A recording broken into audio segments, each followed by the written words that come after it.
defensa del caso práctico, de los dos casos prácticos que se han sorteado. El tribunal está compuesto por el doctor Bermúdez, coronel Oscar Eduardo, el doctor Sacasari Aucapiña Giovanni y el doctor García Galvor Jaime Fernando. Estimado doctor, usted va a tener 15 minutos para la defensa de cada caso. Vamos a iniciar el cronómetro en 0 y una vez yo inicio el cronómetro en 0, salgo de la sala y vuelvo a ingresar cuando le falten 2 minutos para que usted esté pendiente y pueda terminar su exposición. En ese caso también tenemos la pizarra, si usted desea hacer alguna explicación adicional, tiene en la parte derecha también los marcadores y el borrador.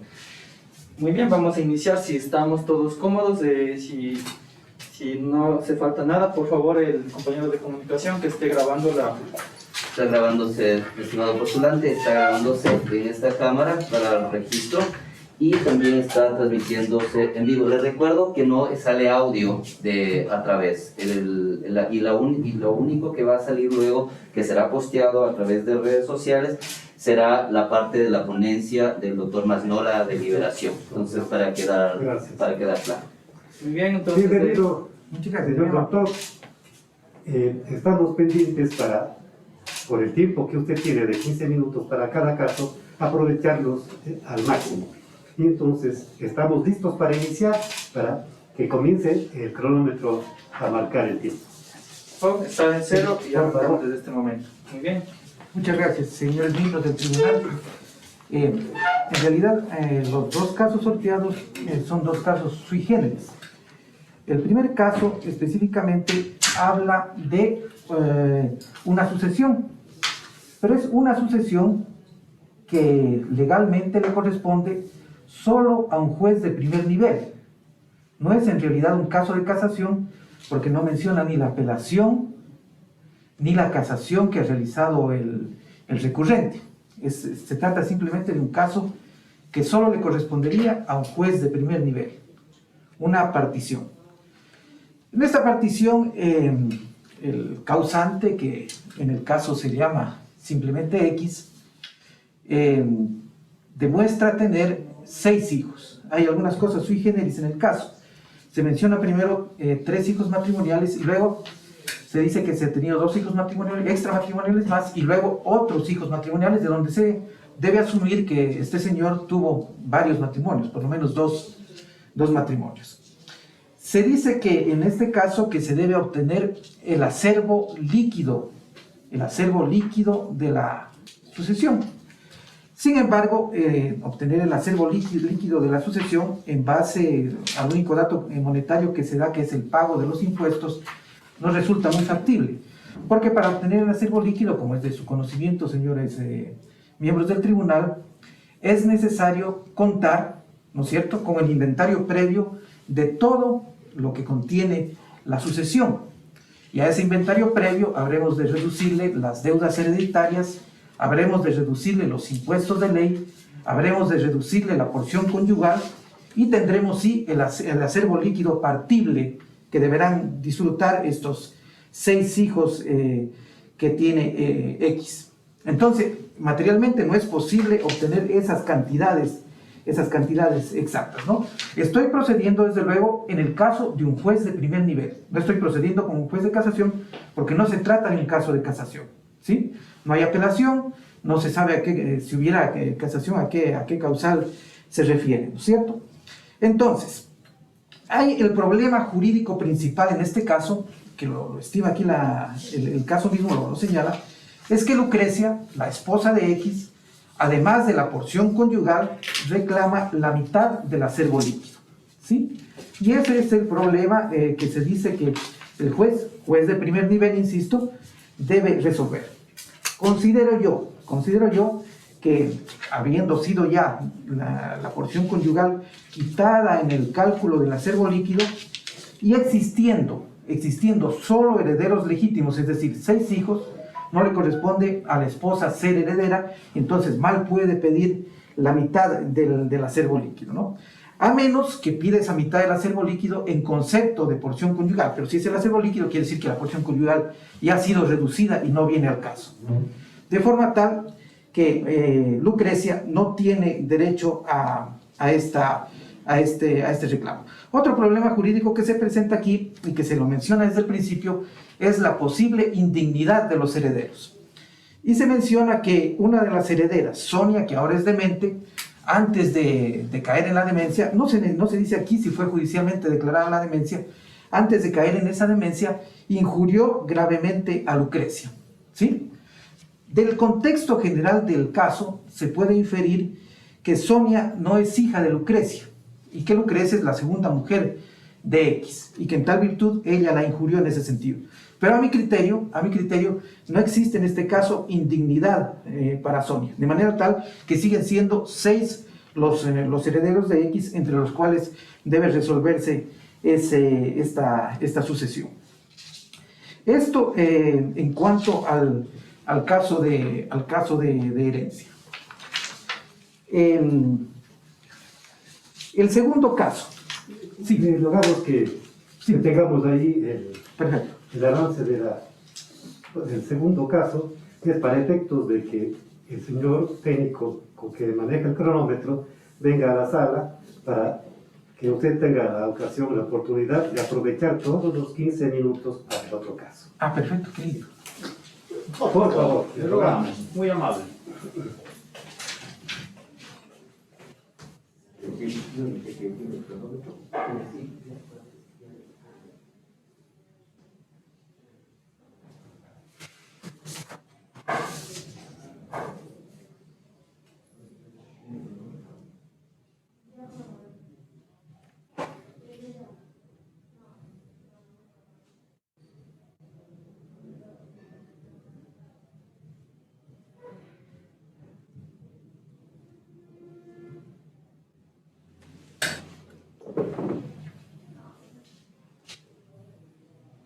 En estas esperas normalmente todo el mundo saca su celular.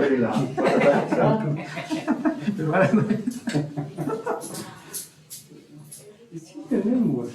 Sí. Llamado doctor Salsosa. Ah, caramba. Con la inteligencia artificial de Siri. Así es una estupenda asistente. Es una aplicación de inteligencia artificial, Siri, eso es, no hay duda ya. ¿Cómo se hizo? Siri, el programa que tiene el teléfono, el iPhone para contestar, es una aplicación de inteligencia artificial que puede determinarle, digamos, dentro de los requerimientos que usted haga, las respuestas que son más factibles para usted. Creo como que usuario si fuera personal. al baño, perdón, ¿le paro o No, lo que necesitamos es que venga, acompáñenos por favor y hagamos un cronómetro de 0 de aquí en adelante. Para Perfecto, no hay ningún problema. Sí, por favor. Me dan 2 segundos de instalar el cronómetro, por favor.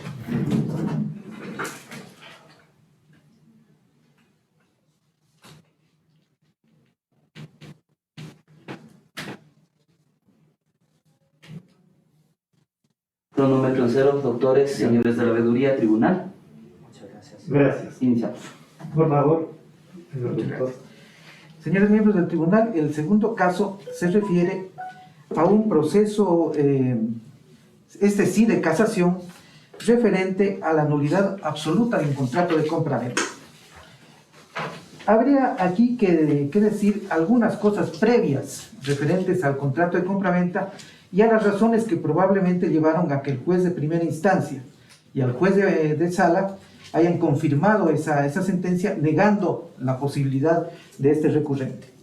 El recurrente, en primer lugar, demanda la nulidad del contrato, nulidad absoluta del contrato de compraventa, dice el caso, nulidad absoluta del contrato de compraventa, basándose en la causal primera del artículo 268 del COGEP.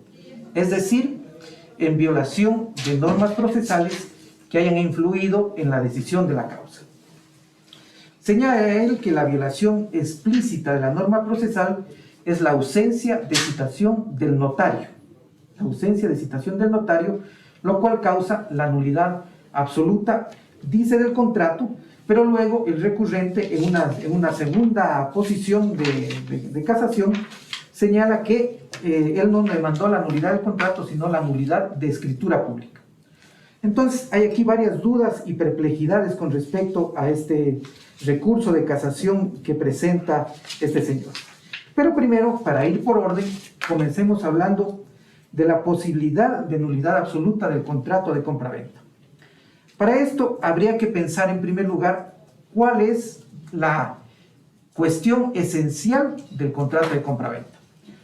Sabemos desde luego que los contratos pueden ser originalmente, como lo definieron los romanos, reales o consensuales, ¿sí? Contratos res, basados en una cosa, o contratos consensuales, consensus, basados en el acuerdo de las partes. En este sentido, entonces, el contrato de compra-venta es un contrato eminentemente consensual, ¿sí? El mismo artículo 1740 del Código Civil lo dice con absoluta claridad. La compraventa se perfecciona desde el momento en que las personas se ponen de acuerdo en la cosa y en el precio. Pero, en el segundo inciso de este mismo artículo, se señala la excepción de los casos que deben realizarse compraventas por escritura pública, que son, como nosotros sabemos perfectamente, los casos de compraventa referentes a cosas inmuebles. En el mismo caso que nosotros estamos analizando en este momento, se señala, como he dicho, que lo que se le ha demandado es la nulidad de escritura pública, de donde podemos inferir que se trató de la compraventa de una cosa inmueble y no de una cosa mueble, porque no había razón para la venta de una cosa mueble a través de escritura pública, porque se realiza por la mera tradición. Pero de aquí se pueden inferir entonces dos problemas jurídicos específicos que deberían tomarse en cuenta. El primer problema jurídico específico se refiere a la violación de la materia procesal en cuanto a la ausencia de citación del notario público. Ahora bien, esta ausencia de citación del notario público, siendo quien casa la sentencia el demandante puede imputarse a su misma negligencia, porque era él quien debía asegurarse, aparte, claro, de los funcionarios judiciales, de que se realicen las citaciones a las personas que debían citarse para evitar esta nulidad. Y el Código Orgánico de Gestión de Procesos, en el mismo artículo 103, me parece, señala con claridad que no puede aprovechar una nulidad a quien la ha provocado, que podría ser este el caso del casacionista del contrato de compraventa. Esto en cuanto al primer cargo que sustenta en contra de la sentencia, ¿no? No se citó en efecto al notario y por el contexto del caso no sabemos si en verdad se lo citó o no lo citó, asumimos que no se lo citó. Si ese es el caso, entonces la nulidad no debería aprovecharle al mismo recurrente, porque estaba dentro de sus responsabilidades como demandante el asegurarse de las citaciones respectivas, como comúnmente se hace. Es por el principio dispositivo, también me parece a mí, el demandante quien debe facilitar a la Administración de Justicia la realización de las diligencias necesarias. Y una diligencia esencial, desde luego, es la citación. El segundo problema jurídico está dado por el segundo cargo que hace a la sentencia el casacionista. El segundo cargo se refiere a la causal tercera, es decir, el haber resuelto sobre una cosa que no era materia del juicio, el haber dado más cosas de lo que se pedía en el juicio, el haber dado menos cosas de lo que se pedía en el juicio, ¿no es cierto? Lo que normalmente se llama infrapetita, extrapetita o citrapetita. Ahora, en este caso, él basa su afirmación en una cuestión que es esencial. Él dice: yo no demandé nunca la nulidad del contrato, yo demandé la nulidad de la escritura pública. De ahí también que sea necesaria la citación al notario. Pero el mismo caso dice textualmente en la primera parte: demando al señor XX la declaración de nulidad absoluta del contrato de compraventa. ¿Sí? Es decir, no es cierta esa afirmación de que el casacionista ha demandado la nulidad de la escritura, la nulidad del contrato de escritura pública. Yo quisiera en este punto entonces hacer alguna consideración sobre este recurso, para luego hacer algunas consideraciones, si ustedes me lo permiten, si está dentro del esquema de evaluación, sobre el propio recurso de casación. En este caso, yo, si fuera el juez de casación, motivaría mi decisión en los artículos que he citado. rechazaría el primer cargo contra la sentencia por nulidad, por efectos procesales y por falta de citación, en el sentido que he dicho. No le puede aprovechar al casacionista lo que es producto de su propia acción, es decir, la falta de citación al notario. Pero aquí se presenta este otro punto, ¿no es cierto? Si fue demandada la nulidad de escritura pública o fue demandada la nulidad del contrato. Establezco yo en este punto que fue demandada la nulidad del contrato por lo que textualmente dice el caso, ¿sí? Y no la nulidad de escritura pública. De forma tal que con respecto al segundo cargo de extra petita con respecto a la sentencia, también rechazo el recurso de casación, ¿sí? Porque del propio caso se infiere que fue demandada la nulidad absoluta del contrato y no la nulidad del instrumento de escritura pública como alega el casacionista. Ahora bien, volviendo tal vez, si ustedes me lo permiten, a todas las cosas que hemos hablado y también del primer caso que yo he dicho que le correspondería a un juez de primer nivel, cabría decir aquí que hay una diferencia cualitativa entre las resoluciones que corresponden a los jueces de primera instancia y de apelación con las resoluciones que corresponden a los jueces de casación. ¿En qué cifro yo esta diferencia? Esta diferencia esencial se da en el procedimiento lógico que deben utilizar los jueces. Los jueces de primera instancia, en el caso primero, en el de la partición, realizan un procedimiento meramente inductivo. En base a los hechos, conforman la norma que debe aplicarse, como lo he hecho yo, ¿no es cierto? En base a los hechos se conformaba la norma para establecer el acervo líquido. Comprobado que a Lucrecia no le corresponde el 50% del acervo líquido que le correspondía, etcétera, etcétera. Partiendo de unos hechos específicos, he inducido una conclusión, ¿sí? Y esta conclusión es la sentencia del juez de primera instancia y la sentencia también que le corresponde al juez de apelación con relación a los hechos específicos. El juez de casación, en cambio, no puede realizar esta operación lógica. El juez de casación simplemente, o complicadamente más bien, debe realizar una operación deductiva, es decir, aplicando solamente el derecho, ¿no es cierto? Debe deducir cuál es la realidad del caso. No le es lícito, como sabemos por el carácter formalista de la casación, carácter formalista con el cual no estoy en manera alguna de acuerdo, no le es lícito al juez de casación, por este carácter formalista, la revisión de los hechos, ¿sí? Solo es lícita la revisión del derecho, y más aún, ni siquiera diría del derecho, la revisión de la ley, la revisión de la norma, ¿no? Ahora bien, ustedes me dirán, pero se ha discutido y se habla mucho de aquella función diquelógica de la casación, de esa función que le corresponde a la casación, que tiene relación esencial con la administración de justicia, y que tiene relación también con estas teorías de Werner Goldschmidt, de la función diquelógica de toda la administración de justicia, la justicia como valor que debe ser preservado por el Estado. Es verdad. Pero en nuestra legislación subordinada secundaria, el recurso de casación, siendo, como se repite tantas veces, eminentemente formalista, eminentemente legalista, se ve constreñido en este aspecto. ¿Cuál podría ser la solución?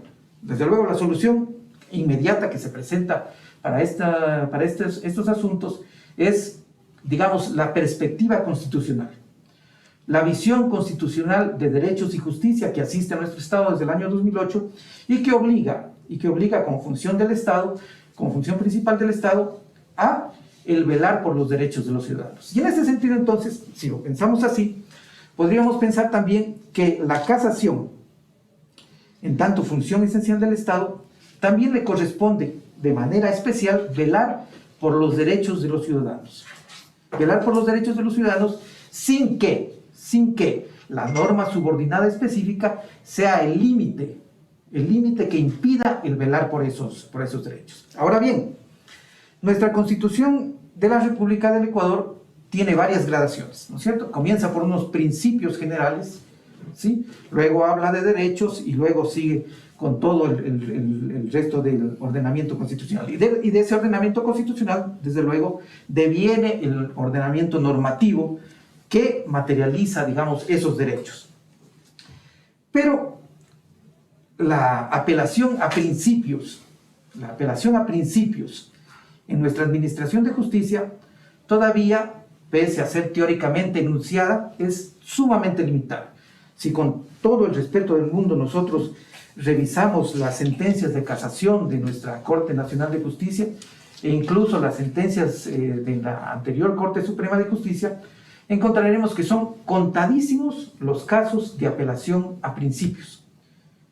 Un poco más tal vez los casos que apelan a derechos, y en gran número los casos que apelan simplemente a la norma, ¿no? al sentido literal y estricto de la norma.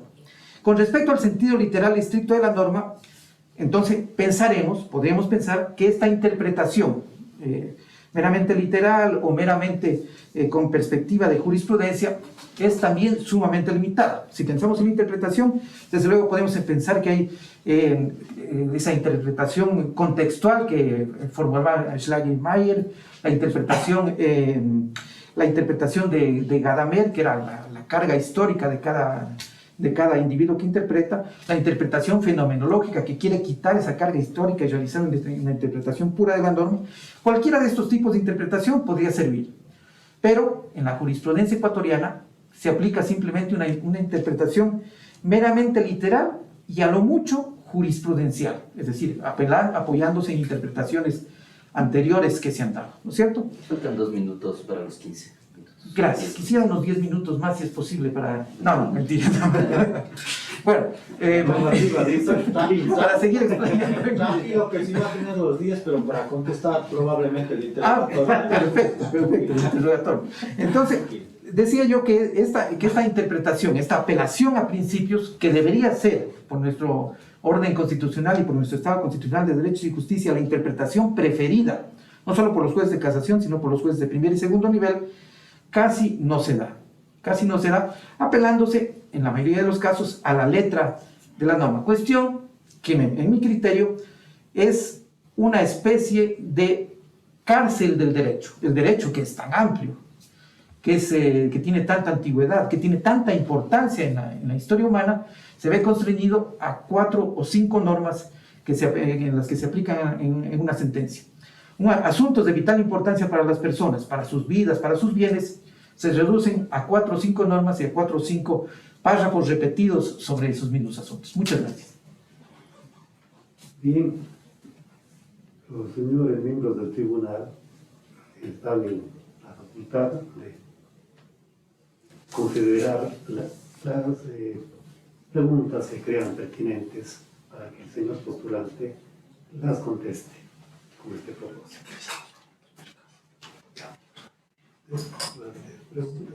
Sí, quisiera hacer una pregunta, pero después No, sí, Para seguir con... tranquilo, maestro.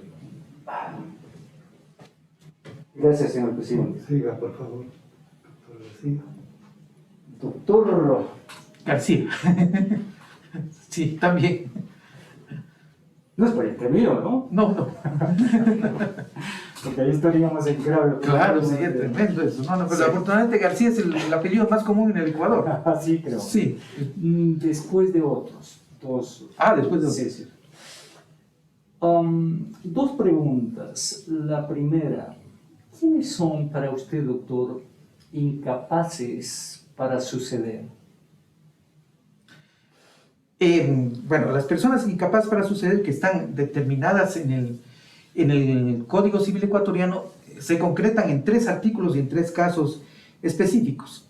Y la mayoría de ellos se refieren, hay que recordar el origen decimonónico de nuestro Código Civil de Andrés Bello y su origen napoleónico de 1804. La mayoría de ellas se refieren a cuestiones familiares de ofensas, por una parte. Se refieren también a la falta de auxilio, de personas que necesitaban un auxilio específico en un momento determinado, porque estaban en una situación de desventaja y que fueron negadas por el indigno. Se refieren también a la falta, digamos, cuando hay una persona incapaz, a la falta de que... Ok, gracias, señor postulante. La segunda pregunta. Si usted recuerda el cuadro de 2008, del impuesto a la renta proveniente de herencias, legados y donaciones, fue el cuadro más didáctico que yo he visto, porque establecía ahí, ¿no? De 0 a 50.000 paga 0, de 50.000 a 100.000 pagas 2.500, de 100.000 a 200.000 pagas 2.500, y así hasta llegar a 600.000. Entonces, si tú recibías $100.000, tú sabes que pagas 2.500, ¿verdad? Si pagaste 2.500, viceversa, tú sabes que esa persona que pagó al SRI 2.500 debió haber recibido 100.000. Entonces mi pregunta es, ¿por qué usted ha dicho en el caso de sucesiones que no se podía establecer cuál fue El acervo líquido. Sí. He dicho eso porque lo que tenemos aquí... Sí. Perdón. Perdón. Sí, disculpe. Yo quiero que esté bien claro lo que acabo de decir. Sí. ¿Cierto? Entonces, si tú conoces, porque la ciencia es eso, ¿no? De algo conocido, lo fascinante de la ciencia ya usted le ha pasado con toda seguridad. Además que García. Entonces, lo fascinante de la ciencia es que de algo conocido Se infiere. tú infieres, llegas a conocer lo desconocido. Claro. Eso es lo fascinante, ¿no? Y ¿por qué usted ha dicho que no es posible conocer ese acervo, partiendo de lo que pagaste? Bueno, yo diría que mi razonamiento inicial fue el siguiente. Me piden aquí que establezca el acervo líquido. Si he de establecer el acervo líquido, debo reducir, ¿no es cierto? Debo reducir los impuestos pagados, ¿sí? Los impuestos pagados. Entonces, el dato que yo tengo es el impuesto que pagó una de las herederas, uno de los 6 herederos de X, ¿no es cierto? Uno de los 6 herederos de X. Para inferir en la totalidad del acervo, ¿no es cierto? No podría hacerlo. ¿Por qué? Porque este acervo, este impuesto, ya está deducido del acervo líquido. Ya está deducido del acervo líquido. Digamos que establecer el procedimiento de, como ha pagado $452.000, suponemos que la cuota hereditaria que le pasó fue de $1 millón, por decir, 2.5 veces el pago del impuesto de herencia. Y este $1 millón lo multiplico por 6 herederos, porque son herederos que están en el mismo nivel y que les corresponde la misma cuota. Y supondría así, que ese es el total del acervo bruto, de la herencia. No podría serlo. No podría serlo. Muchas gracias. Muy bien. A ver, Gracias. Gracias, señor presidente. Carlos García. Buen día todavía. Buen día a los asistentes. Mi primera preocupación. Primeras normas del libro 3º del Código Civil. Indignidad en segundo lugar, incapacidad en primer término. Colijo de la intervención suya y sobre todo de la contestación a la pregunta inicial del doctor García, que para usted serían lo mismo. No, yo no he dicho que indignidad e incapacidad sean lo mismo, ¿no es cierto? Cuando le preguntó los casos de incapacidad, Mi error entonces. señaló usted y dijo indignidad. Mi error. Preocupación entonces, ¿por qué? Porque habría que distinguir cuál es la una y cuál es la otra. Claro. ¿Puede usted establecer esa diferencia para poder yo consultar otro particular en relación a ese tema? Ciertamente. Incapacidad e indignidad son dos cosas diferentes. La incapacidad, desde luego, proviene del concepto general de capacidad. Los romanos llamaban a la capacidad caput, cabeza, ¿no es cierto? La posibilidad de dirigirse por sí mismo. Pero nuestro Código Civil tiene esa suerte de definiciones negativas que abundan en todo el Código, ¿no es cierto? ¿Quiénes son incapaces? ¿Quiénes son capaces, perdón? Todos aquellos que la ley no declara incapaces, ¿no es cierto? Y entre las incapacidades generales tenemos aquella general, que es la de los niños, niñas y adolescentes, ya no hablamos de menores. La otra, la de las personas dementes, un concepto también que ya está supremamente desfasado con la realidad de la psiquiatría y la psicología actual. Y las personas sordas que no pueden darse a entender por escrito o por lenguaje de señas, ¿no es cierto? Esas personas son incapaces, lo que no quiere decir que sean indignas. Personas indignas son aquellas no por su propia condición, sino por sus acciones, ¿sí? Es decir, la incapacidad en materia de sucesiones se da por la propia condición del individuo, mientras que la indignidad se da por las acciones que ese individuo realiza con relación al causante, mientras tenía vida, ¿no?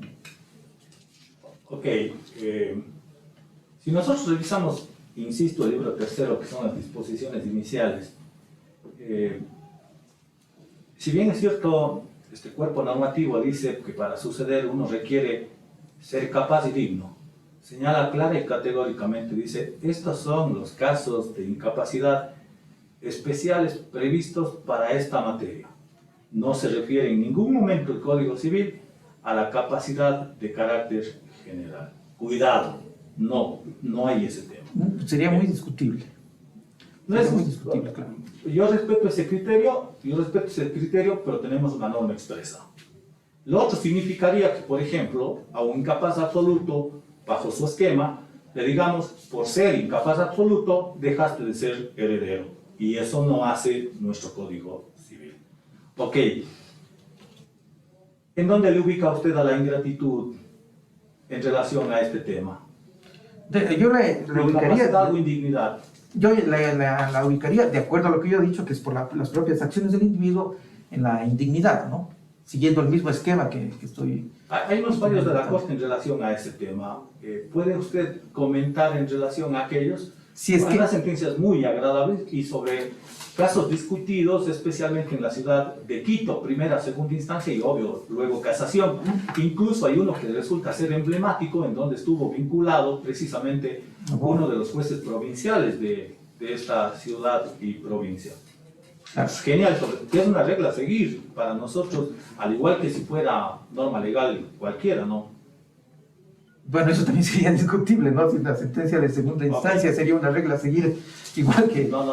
Claro. Fallo de la Corte Nacional de Justicia. De la Corte Nacional. Claro, si es una resolución de la Corte Nacional aprobada por el Pleno, es desde luego parte del ordenamiento jurídico ecuatoriano, es de obligatorio acatamiento y cumplimiento por los jueces inferiores. Y en ese sentido, entonces, yo diría que aún un fallo de semejante magnitud de la Corte Nacional de Justicia podría ser discutido en doctrina. Si, como usted me dice, la ingratitud en este fallo de la Corte Nacional de Justicia no se considera como una causal de indignidad, sino de incapacidad para heredar, yo no estaría de acuerdo con ese fallo. Bueno, yo no he dicho eso. Sí. He dicho que hay un fallo importante, si usted recuerda... No, desde luego que no. Bueno, pues creo que mi obligación como parte del tribunal es contarle, ¿no? Que dice que hace una explicación extraordinariamente buena y dice que es todo acto u hecho ofensivo en contra del causante. Entonces, claro, que va también contra la definición idiomática de ingratitud, ¿no? Un acto y hecho ofensivo en realidad no tiene relación lógica con la ingratitud. La ingratitud tiene... La indignidad para la Corte Nacional de Justicia son temas de indignidad y están reducidos. Si usted la ingratitud la trata de encuadrar exclusivamente en esos particulares, podría existir muchos otros casos en los cuales sí, habiendo cometido una infracción en contra del causante, en vida o luego de su muerte, no podría ser sancionado. Ok, bueno, sobre este caso, creo que ese era mi comentario en el primero. Yo quiero consultarle más bien ahora otros detalles sobre sobre su segunda posición. Me agrada que haya esquematizado y haya sostenido que nuestro Código Civil, cuando habla de los contratos, y esto nosotros lo tenemos previsto en el artículo 1459, que es la última clasificación de contratos que tiene el Código. Pero esa clasificación dice son contratos reales, son contratos formales o solemnes y son contratos consensuales. ¿Ok? No solamente son, como usted dijo, reales o consensuales. Bajo este esquema, en el cual inicialmente yo estoy de acuerdo, tengo una preocupación. Usted dice, para mí aquí hay un planteamiento de acción en la administración de justicia tendiente a que se declare la nulidad de un contrato. Obvio, contenida en la escritura pública, porque se trata, en el caso del objeto de la compraventa, de un inmueble. La pregunta es, ¿recuerda usted cuáles otras excepciones están previstas en el 1740 por el tema de formalidad para que sean celebradas por escritura pública? Bueno, la primera que he dicho es la... Está muy bien. ¿Y los Sí, otros casos? otro caso sería la venta de herencia, que también debe hacerse por escritura pública. Si la venta de herencia constituye solo bienes inmuebles, debe hacerse por escritura pública. Si la venta de herencia contiene solo bienes inmuebles, puede hacerse por escritura pública o por escritura privada. Creo que está en 1741. Estoy hablando como cuencano, perdón. Disculpe, doctor. No es malo, no es malo. derecho. Además es una maravilla. Y yo soy de Loja, pero por eso ese es el error. Entonces, sería estas otras también, ¿no es cierto? La venta de herencia, aparte de la... Pero bueno, ahí hay que hacer una precisión. Bueno, no sí. dice de la herencia, dice derechos sucesorios, ¿no? En general. Sí, y los no derechos distingue sucesorios. muebles de inmuebles. No hay distinción. El 1741 me parece que dice que cuando se trata de bienes muebles se puede hacer por escritura pública o escritura privada. Me parece. No. Bueno, ¿y el otro caso? Esos serían los... No, falta uno, pero bueno, es todo lo que tiene que ver con servidumbres. Mm, ¿Por qué le consultaba esto, señor doctor? Cuando usted dice que rechazaría el cargo de falta de citación al notario, porque era un tema atribuible a la parte procesal que formula el cargo para casar la sentencia, yo veo otra cosa crítica. Otra cosa crítica, ¿por qué? Porque recuerde usted que la citación de conformidad con lo que prevé el Código Orgánico General de Procesos, artículo 107, solemnidades sustanciales comunes a todos los juicios, y en el numeral 4 dice citación con la demanda al o al demandado o a quien legalmente le represente. Y en el artículo 110, inciso final, dice no se declarará la nulidad por vicio de procedimiento cuando la omisión haya sido discutida en audiencia preliminar o fase de saneamiento. En este caso, solo esta es la excepción. Amparándome en que podría yo decirle como juzgador, estoy hablando en su caso, por lo que nos ha comentado, amparándome en qué situación podría decir, sí, yo advierto como juzgador que el primer cargo sí existe en el expediente, es real, no hay la citación al notario, pero no declaro la nulidad. ¿Por qué? Porque de eso debió haberse dado cuenta usted como sujeto procesal. ¿Por qué hacer eso cuando tengo una norma que resultaría imperativa para usted? Sí, se puede, claro, desde luego se puede aplicar esa norma. Y se podría aplicar aún más. Se podría decir que esa ausencia de citación no causa nulidad si es que ese notario, no lo dice el caso, pero podría ser, si es que ese notario compareció oportunamente e hizo valer sus derechos. Es decir, la violación procesal en ese caso no violó una norma sustantiva y no dio paso a la nulidad. Ahí cambiamos el escenario y el supuesto. Sí, no, Yo lo que le pregunto es por qué usted tomó la decisión o en qué se fundamentaría para tomar la decisión, jurídicamente hablando, cuando tengo esta disposición que le acabo de manifestar y usted en cambio dice, no, yo diría, si la parte no objetó esto, si la parte no se ocupó de esto, yo lo lamento, veo que se ha faltado la citación, pero igual voy a resolver, rechazo el cargo.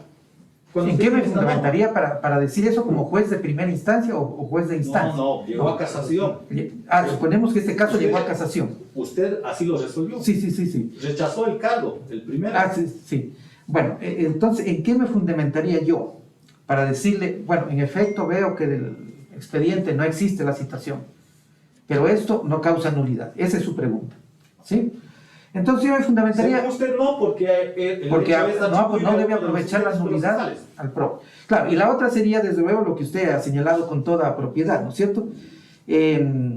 Si la cuestión de la nulidad ya ha sido discutida en dos instancias, no cabe, discutida y resuelta en dos instancias, no cabe nuevamente ser discutida y apreciada, ¿no es cierto? Si es que la falta de citación ya fue rechazada por el juez de primera instancia, fue rechazada por los jueces de apelación, ya no cabría que sea aceptada o discutida en casación. Okay. Pero esto le correspondería ya no al juez de casación, le correspondería al conjuez que acepte a trámite esta acción de casación. Ok, mi última consulta en relación a este tema. Cada vez que tratamos nulidad de escrituras o nulidad de contratos, usted entenderá, a quienes vivimos en el área, resulta ser un tema que apasiona. Pero aquí yo tengo una preocupación final. Usted dice, y entiendo que esa es su línea, si yo tengo que velar en el expediente, considerando los cargos a la sentencia impugnada vía recurso de casación, entre los preceptos constitucionales y lo que tengo establecido a partir del artículo 260 y 6, si no me equivoco, pero dice 266, sí, que es el recurso de casación. Usted dice, yo me inclinaría por los temas constitucionales.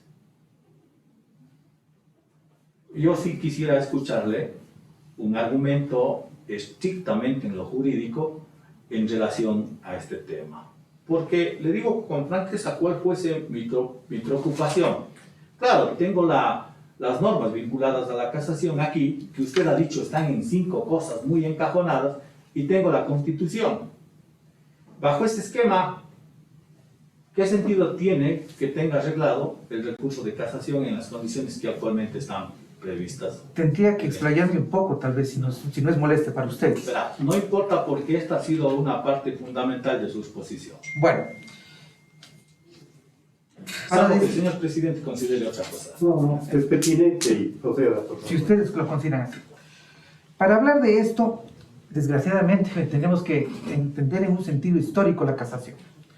Y bueno, sabemos que la casación, del verbo caser, romper en Francia, fue, en primer lugar, una demostración del poder del rey sobre las otras funciones del Estado, ¿sí? El poder del rey en Francia se ejercía a través del Consejo del Rey, que tenía la facultad de romper cualquier sentencia que fueran dada por los tribunales inferiores. En 1790, con la expedición, con la llegada de la Revolución Francesa en 1789 y la expedición de las normas constitucionales revolucionarias francesas, la casación dejó de ser una potestad del Consejo del Rey y pasó a ser parte de un tribunal de casación. Pero, ¿qué significaba esta nueva visión de la casación ilustrada y francesa? Esta nueva visión de la casación ilustrada y francesa significaba que entre la división de poderes que se había establecido, basándose desde luego en las ideas de Montesquieu, el poder legislativo, el poder ejecutivo y el poder judicial, ya no era el poder ejecutivo a través del Consejo del Rey el que tenía la potestad de romper las sentencias de la función judicial, sino era el poder legislativo, ¿sí? Que se rogaba también la posibilidad única de interpretación de la ley, como después fue establecida también en el Código Napoleónico. ¿Qué quiero decir con esto? Quiero decir que la casación es una institución eminentemente perteneciente al Estado liberal diezochesco, del siglo XVIII y decimonónico, ¿sí? El sentido de la casación, como fue recogido también por las leyes napoleónicas y por Jean-Marie Portalis, que era el ministro de Justicia de Napoleón y que fue el armador del Código Civil napoleónico, en ese sentido entonces era, como una limitación a los poderes de administración de justicia, rompiendo las sentencias.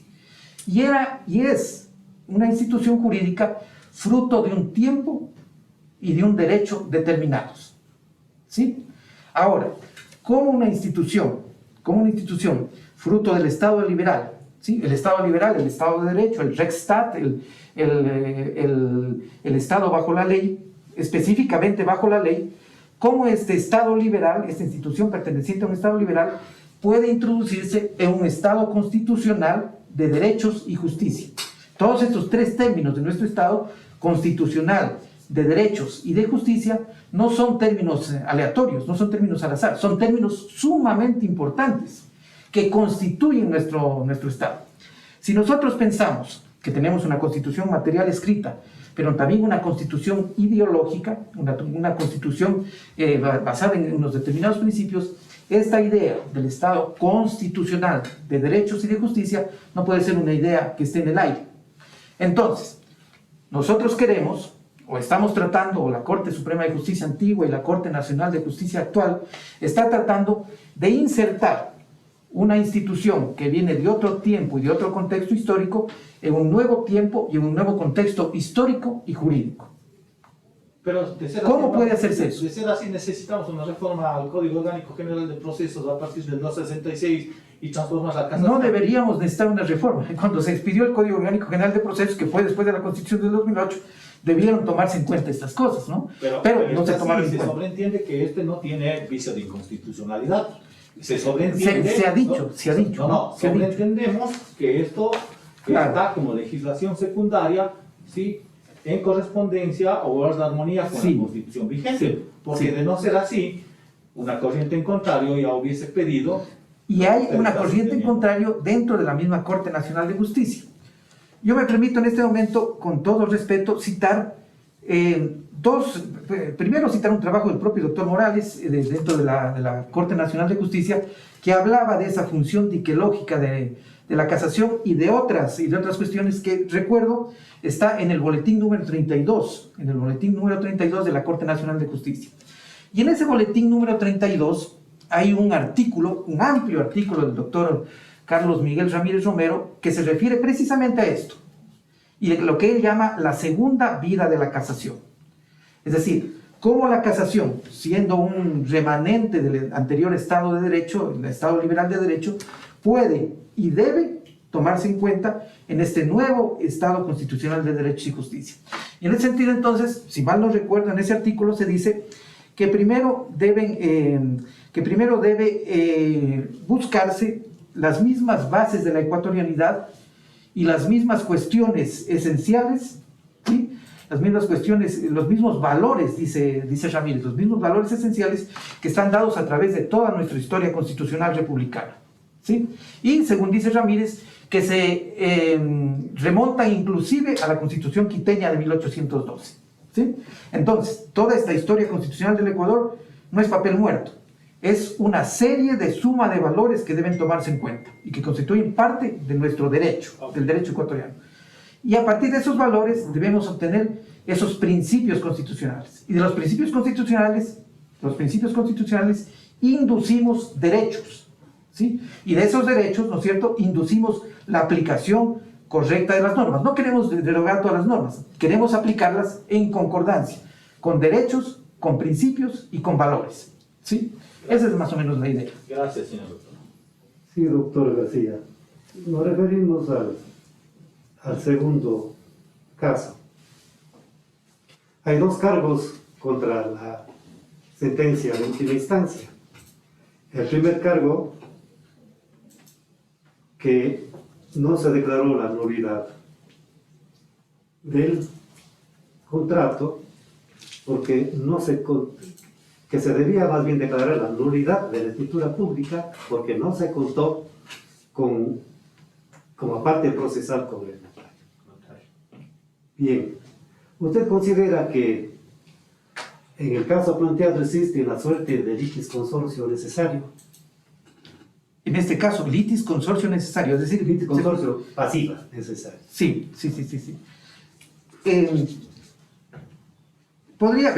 Pensemos esto, podría pensarse que hay la necesidad de un litis consorcio necesario entre, ¿no es cierto?, el demandado, el que se benefició con el contrato, y el notario que lo estableció.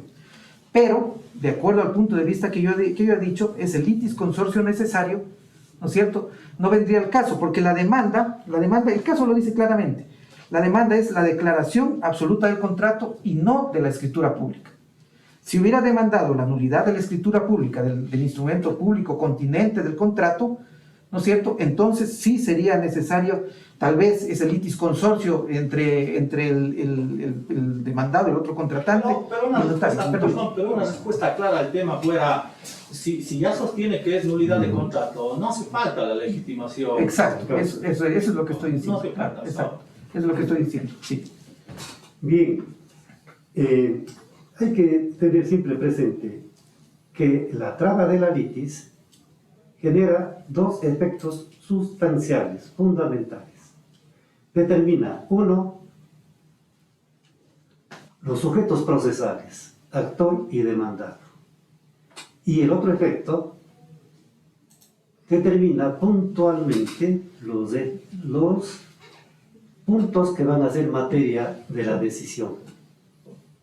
Entonces, si la traba de la litis se realizó conforme el planteamiento del caso, con la demanda de nulidad de contrato, la consecuencia lógica y necesaria, concretamente, ¿cuál fue? Hablando sobre la legitimación en causa. Hablando sobre la legitimación ad causam, ¿no? La ilegitimidad de personería.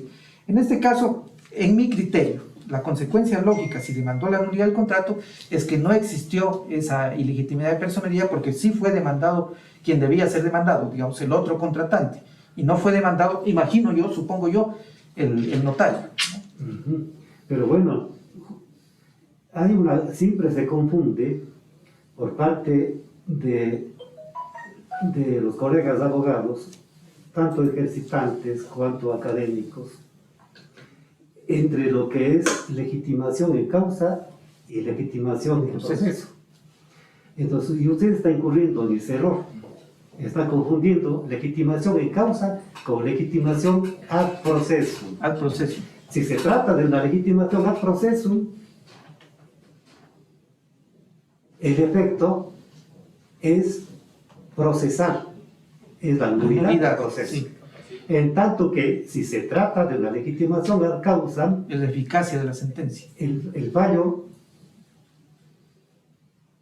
no decide en el fondo. Claro, y no sería eficaz para el que demanda. Entonces, ¿por qué esto? ¿Cuál sería la razón de ser de que si no están legitimados en causa, no hay legitimación en causa, el fallo necesariamente tiene que ser inhibitorio? ¿Cuál sería la razón? La razón para que el Tribunal de Casación se inhiba en el caso precisamente de legitimatio ad causam, cuando no existe un legítimo contradictor, sería que no existe entonces una razón para casar la sentencia. La sentencia no es nula, la sentencia simplemente es ineficaz, no llega a los fines. Yo demando, digamos, a Juan que me pague $100 que me debe Pedro, ¿sí? Sigue el proceso, se puede condenar a Juan a que me pague los dólares, llega a casación, pero esa sentencia no es nula, es simplemente ineficaz. Es simplemente ineficaz. Y en tal virtud, como juez de casación, entonces no existiendo la causal, me debo o me puedo inhibir de seguir, de conocer este caso, ¿no? Bueno, no es ese el punto. El juez necesariamente por imperativo legal tiene que decidir el caso. Sí, no puede inhibirse de hacerlo, no puede excusarse. Tiene necesariamente que decidir el pleito. Lo que sucede es que no decide en el fondo. ¿Por qué? Porque no se ha contado en el evento de falta de legitimación ad causam con el evento de ser los sujetos procesales, actor o demandado, que no han concurrido ellos para defender sus derechos. Nadie puede ser juzgado sin un previo juicio. Entonces, la sentencia no es que el juez se inhiba de hacerlo, sino que el juez dicta sentencia de victoria, que significa que no decide en el fondo. Es decir, esa sentencia no hace tránsito a cosa juzgada sustancial, solo es formal. ¿Por qué? Para que haya la posibilidad a futuro de volver sobre lo mismo, pero contando con los sujetos procesales que no estuvieron en el proceso. Incluso, señor doctor, la reforma de junio del 2019 al Código Orgánico General de Procesos, puntualmente al numeral tercero del 153, clarifica ese detalle, porque evidentemente la confusión entre muchos era la que manifiesta el señor doctor. Sí, claro, es una confusión común, como bien dice, ¿no? Legitimación al proceso y legitimación al causa. Sí, le agradecemos, doctor. Muchas gracias, muy amable. Pero que tuvo más de los 10 minutos. Sí, más de lo que... Perdón, disculpen ustedes. No. Si desean ustedes pueden estar